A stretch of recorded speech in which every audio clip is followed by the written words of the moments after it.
Hey folks, I'm Gokul Padmanabhan from Restoration Brokers of America. Each week I talk to owners from across the country who have questions of how to prepare and sell their restoration business. And I bring you those questions and some best practices with over 300 transactions in the restoration space. So the question I want to answer today, what is the number one mistake that owners make in selling their business? And the answer to that is very simple. They hold on to their business too long.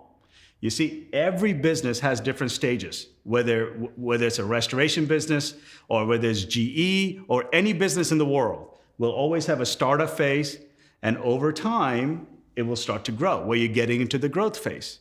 And then at some point, usually about 8 to 10 years of an owner owning the business, it will start to plateau. Right? And then at some point, whether after between 10 to 12 years, that business, if you're not motivated and you're not retooling yourself to kind of get it to the next level, it's going to decline. So it never stays in the plateau forever. And that is the number one mistake that we see. So 5% of the folks that are calling us are selling their business when it's going up. And that's when you're getting the most valuation for your money, right? Buyers will pay a lot of money for a growing business. Then when it starts to plateau, 15% of owners are selling when the business is plateaued. Hey, I've been running this the same for the last 4 to 5 years. I want out, right? And that's okay. You're still going to get really, really good offers.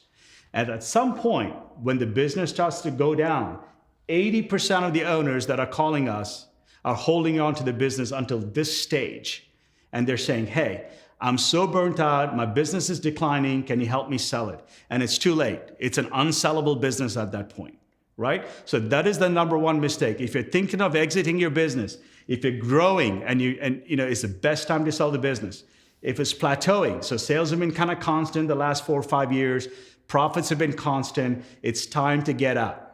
All right, don't wait till the business starts to decline, and don't be part of that 80%. Thanks for watching. Click the link below, check out what we do. I'm happy to connect.